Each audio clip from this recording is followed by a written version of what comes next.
Hey friend, welcome back to Anchored with Purpose. Last month, we took a really special family vacation to Puerto Rico.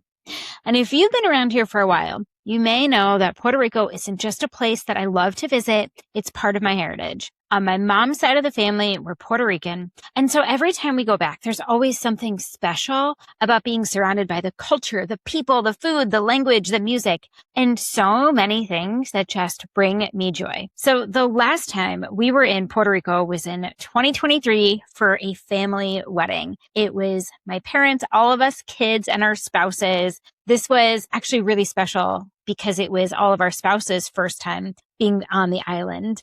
And we loved having that experience with them. I had aunts and uncles and cousins there. But this time we got to bring the next generation. So all of the grandkids came with us, which meant that we had 15 of us all together. My family of 4, my parents, my brother, his wife and their kids, my sister and her husband and their 3 kids. And on this trip, our kids ranged in age from 14 months to 14 years old. And there was something so special about all 3 generations getting to go. This wasn't just a vacation for our kids, but we were getting to introduce them to a place that's part of their story too. So the fun part about getting to take them all to Puerto Rico was showing our kids the places that we love, introducing them to more of the culture, taking them to Spanish Mess, eating incredible food, and making a whole new set of family memories there. And there were so many memories that we made. But as I started thinking about what I wanted to share with you about this trip, I realized I didn't want this episode to just be a recap of everything we did in Puerto Rico, because there was one theme that just kept showing up over and over again throughout the week. And that was getting outside of our comfort zones. The more I thought about it, the more I realized that that might be one of my favorite things about traveling, especially traveling with kids. Sometimes simply getting away from what's familiar gives us the courage to try something we wouldn't normally try. And on this trip, I got to watch that happen over and over again. Let's dive in. Feeling stretched thin? Constantly busy, yet wondering if there's more to life than simply getting through the day?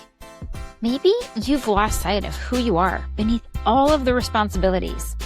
Maybe your faith feels rushed, your dreams have been sitting on a shelf, and you're craving more peace, purpose, and direction. Friend, you're in the right place. Welcome to the Anchored with Purpose podcast. I'm your host, Melissa Wilkinson, a Catholic wife, mom, author, speaker, and coach, passionate about helping women reconnect with God, live with greater intention, and confidently step into the purpose that He has for you. Each week, you'll hear honest conversations, inspiring stories, practical encouragement, and faith-filled wisdom to help you deepen your relationship with God, strengthen what matters most, and pursue the dreams that God has placed on your heart. Whether you're navigating a season of transition, searching for clarity, or simply longing to feel more anchored in your everyday life, you'll find encouragement and community here. So whether you're unloading the dishwasher, sitting in the school pickup line, or out for a morning walk, or checking off one more thing on your to-do list, know that you're not alone. Take a deep breath, grab your coffee, and let's spend the next few minutes getting anchored with purpose together. Let's grow in faith, live with purpose, and become the women God has created us to be. Welcome to Anchored with Purpose. So we stayed at a hotel on the beach in the Isla Verde portion of San Juan, and each family got their own suite, which worked out so well for us. A 1-bedroom suite with a studio next to it. And my boys, plus my one nephew who's right in between their ages, got to stay there. And let me tell you what, they thought they were big stuff. They had their own space. They could hang out together. They had a little bit of independence.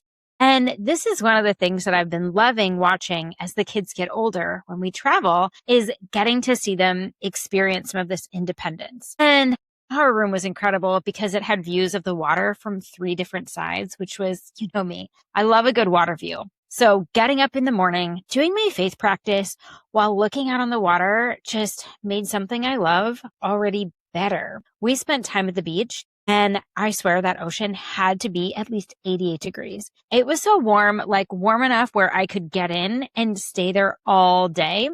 And I have to tell you, one of the things that I really loved about that was my kids so far had not been to a beach that far south. So they've experienced the beaches in Maine. They've experienced South Carolina in April, which is about the same temperature as Maine in July. So for them, they were loving that you could just get in the ocean and stay in there for hours. We also spent some time at the rooftop pool overlooking the ocean and had so many incredible meals. But these parts of the trip that really have stuck with me, I alluded to this in the beginning, it's not necessarily the comfortable parts. It's the moments where we decided to try something new. So one of the days, most of our group went snorkeling. It was the first time my boys had ever been snorkeling, which was so exciting for them. And normally I would have been right there because I love snorkeling.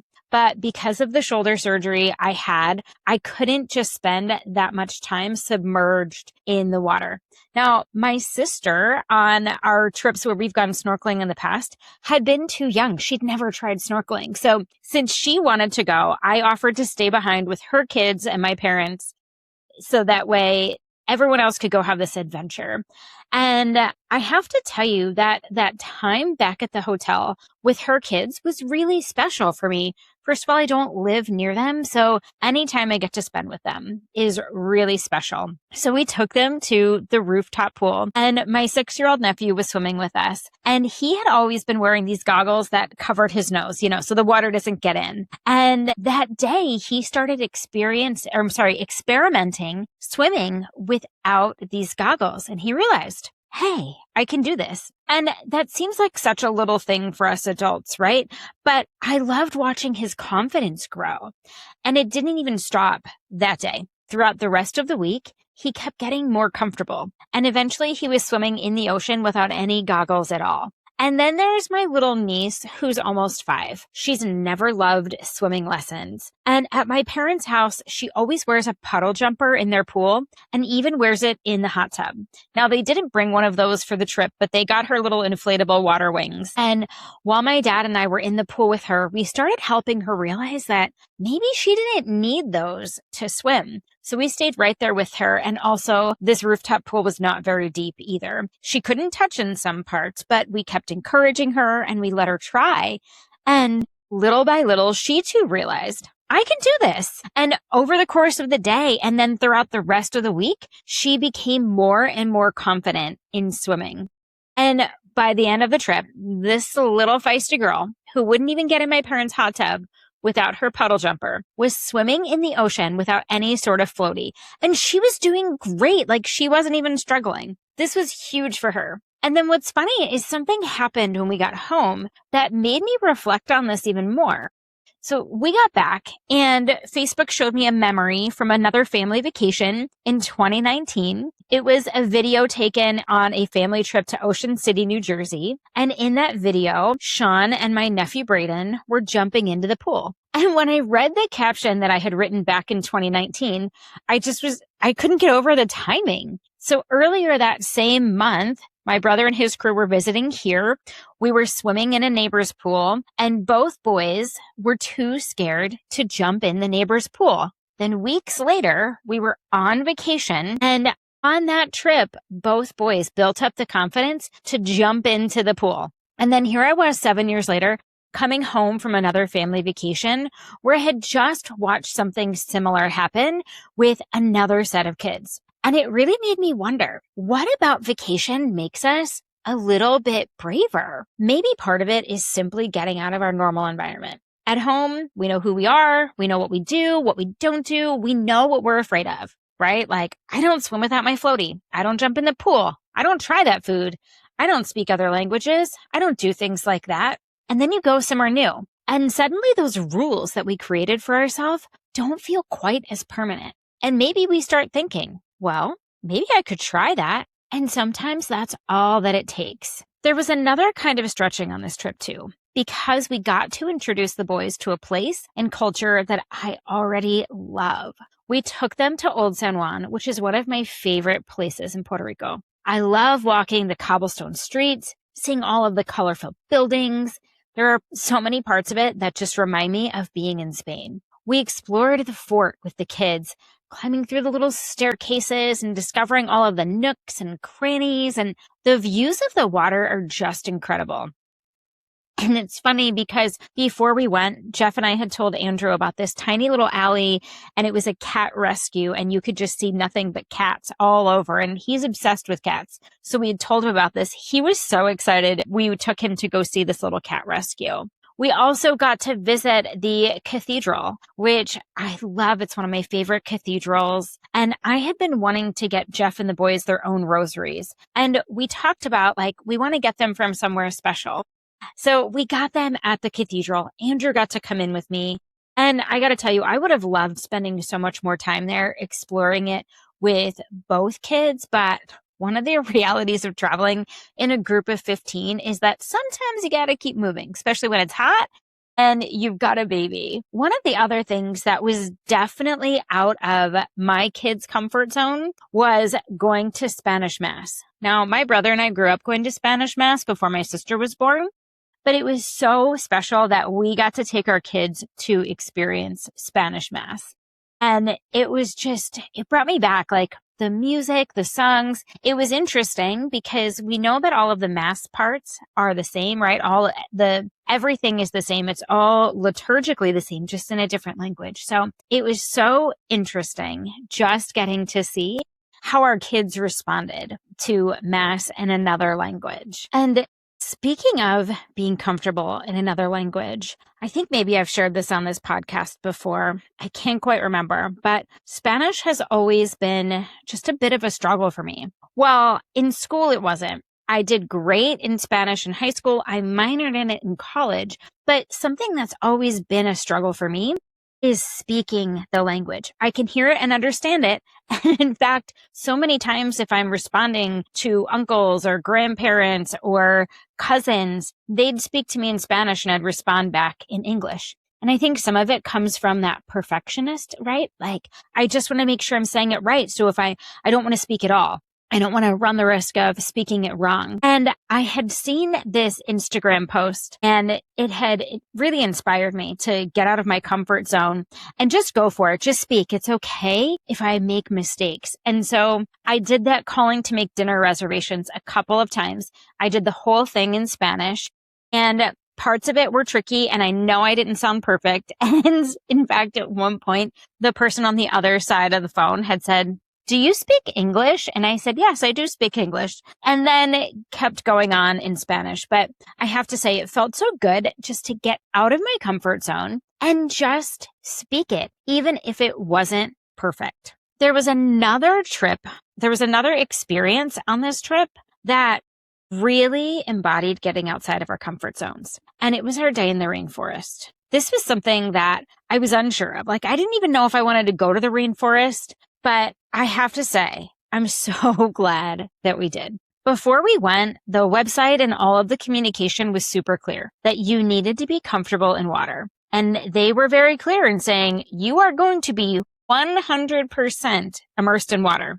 Okay, I love the water. I can swim, no problem. But I really didn't understand what we were going to do.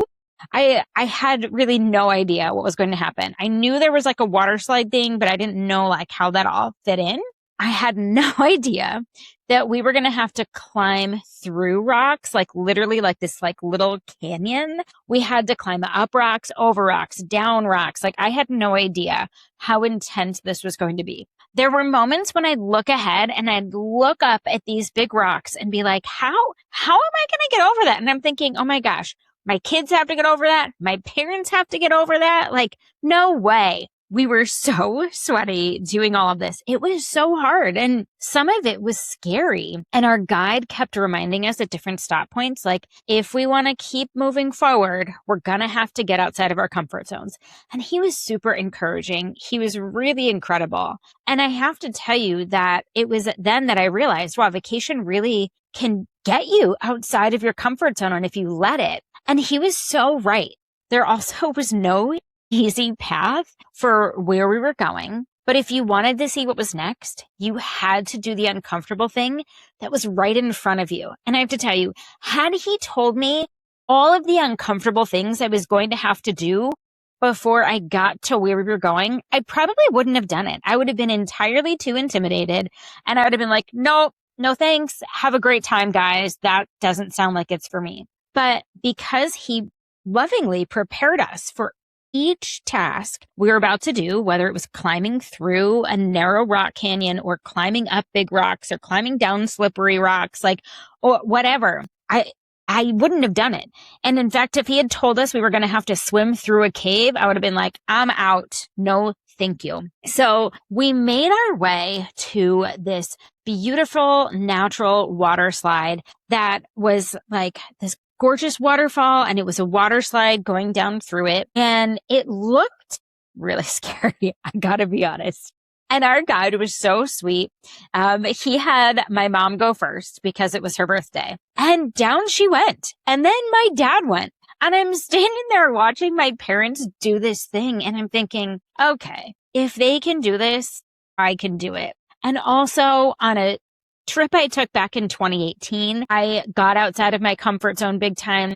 And we were in Atlantis, and I did this crazy water slide called Leap of Faith, where it's like a 90-degree plunge. And I was so scared, but afterwards I just felt so incredibly empowered for the rest of the day. Like I could do anything because I did that. So preparing myself to go down this slide, I kept holding on to that feeling. Like I remember how I felt after doing this in Atlantis. Like I felt on top of the world, like I could do anything, and I did it. And it was so much fun. I mean, it was not big. It was not as big as Leap of Faith. It wasn't as scary and intimidating as that. And the water was so nice. Like it was this beautiful, clear, fresh water. So from there, if we wanted to get out of that little pool area and go on to the next, we had to swim through this little cave. And like I said before, if I had known I was going to have to swim through a cave, I would not have done it. Like you actually had to go underwater swimming through this tiny little cave. If you're claustrophobic, I don't recommend it, but it also felt really empowering being on the other side of that. So from there, we climbed down more scary rocks, and we reached these beautiful pools where you could jump off of cliffs or swing from a rope into the water. Now, I'm going to be clear. I did not jump off of the cliff. I did not do the rope swing. Those were a little too far outside of my comfort zone, and I felt great for what I had done. But it was really fun watching Jeff and my brother and the boys and my niece and nephew jumping off of these cliffs. They jumped. They swung from the rope. They tried things they had never done before, and it was fun watching them. And as I reflect now, I think back to where Andrew or Sean and Braden wouldn't even jump into the pool back in 2019. Until we got to the beach. And then I think now, these kids are jumping off of these 30-foot, 40-foot cliffs into these natural pools of water. How cool is that? And, when I look back, there's another part of that rainforest experience that I think is really beautiful. We were borrowing courage from each other. I watched my parents go down the rock slide, and seeing them first gave me the courage to do it. And then we got to watch our kids go even further. They were jumping off the cliffs and swinging from the ropes. And what was just so cool is that we had 3 generations of our family in that rainforest. And I think there's just something so beautiful about that. We can borrow courage from the people who went before us. And sometimes our willingness to go first gives the people coming behind us permission to go even further. And isn't that part of what we're trying to do as parents? We don't have to do everything perfectly. We don't have to be fearless. Sometimes our kids just need to see us being willing to try. And not every comfort zone moment has to involve jumping off of a cliff. Our kids tried all kinds of new foods on this trip. There were definitely some things that they weren't sure about, but they tried them, and they discovered some foods that they really liked, just like when we were in Maine a few weeks before that. Or gosh, maybe not even a week before that. I don't even know. I feel like it all blends together. But that's the thing about getting outside of your comfort zone. Sometimes it's huge, like jumping off a cliff. And sometimes it's just swimming without your floaties. And sometimes it's ordering something on a menu that you've never eaten before. But every time we do it, we're teaching ourselves something and building that confidence and thinking, maybe I'm capable of more than I thought. If there's one image from the rainforest that I keep coming back to, it's where do I put my foot next? There were moments when I would look at the rocks ahead of me and genuinely have no idea how I was going to get up. If I looked up at the whole thing, it felt impossible. But then I'd stop looking at the top. Instead, it became, where do I put this foot? Where does my hand go? Who can help pull me up? And then I would make that move. And once I was there, I could figure out the next one. And I think we do this a lot in life. Maybe there's something God's inviting you into right now. And when you look at the whole thing, it feels impossible. Maybe it's a dream you've had for years. Maybe it's changing careers. Maybe it's starting something. Maybe it's having a difficult conversation. Maybe it's going somewhere you've never gone. Maybe it's doing something you've spent years telling yourself, I'm just not someone who does that. And you're standing at the bottom looking all the way up thinking, there's no way I can do this. Maybe you don't need to know how you're going all the way to the top. Maybe you just need to ask, where do I put my foot next? What's the next brave step? Not the next 20 steps, just the next one. And I say this all the time, but one of my favorite prayers to pray is, God, shine your light on my next right step. Now, we made so many incredible memories this trip in Puerto Rico. We spent hours in the ocean. We explored Old San Juan. We worshiped together. We had incredible food, the kids tried new things, and we laughed so much. And we had some gorgeous professional family photos taken as a birthday gift for my mom. And these were the first professional family photos since my almost 5-year-old niece was born. And so that meant we had 2 more kids in the family that hadn't been in professional family photos yet. So it made it even more special. 3 generations of our family got to experience this beautiful place together. And when I think about the memories we're going to keep talking about, so many of them started with someone just being a little bit uncomfortable. A little boy taking off his goggles, a little girl taking off her floaties, my parents sliding down a waterfall, me standing at the top thinking, okay, I guess I'm doing this. My husband and brother and niece and nephew and kids jumping and swinging into the water. The boys tasting something unfamiliar. And again, it makes me think back to those 2 little boys in Ocean City 7 years ago who suddenly decided that they were brave enough to try jumping into the pool. And maybe that's one of the gifts of getting away. We leave our routines, we leave what's familiar. And sometimes we leave behind the stories we've been telling ourselves about what we can and can't do, those limiting beliefs. So maybe you don't have a trip to Puerto Rico planned. You don't need one, but I do want to challenge you to think about this. Where have you gotten a little too comfortable? What have you already decided you can't do? And what could happen if you allowed yourself to try? You don't have to jump off the cliff. I didn't. But maybe you take off the floaties. Maybe you try it without the goggles. Maybe you try the food. Maybe you go down the slide. Maybe you take one step onto that rock and figure out the next one when you get there. Because sometimes the experiences that scare us a bit at first become the stories we can't wait to tell when we get home. And sometimes getting outside of our comfort zone is exactly where we discover just how much we're capable of. Friend, I believe in you. I love you. Don't forget, stay anchored with purpose. Friend, thank you so much for spending part of your day with me. If today's episode encouraged you, challenged you, or reminded you that you're not alone, would you do me a favor? Share it with a friend who could use a little encouragement too. And if you haven't already, be sure to follow the podcast and leave a review. This helps more women discover the show and become anchored with what matters most. For more faith-filled encouragement, free resources, and tools to help you live with purpose and intention, visit anchoredwithpurpose.com. And as you head back into your day, my prayer is that you walk away feeling encouraged, inspired, and a little more anchored in God's purpose for your life. Until next time, my friend, keep seeking God, keep showing up for what matters most, and keep pursuing the life He created you to live. Stay anchored with purpose.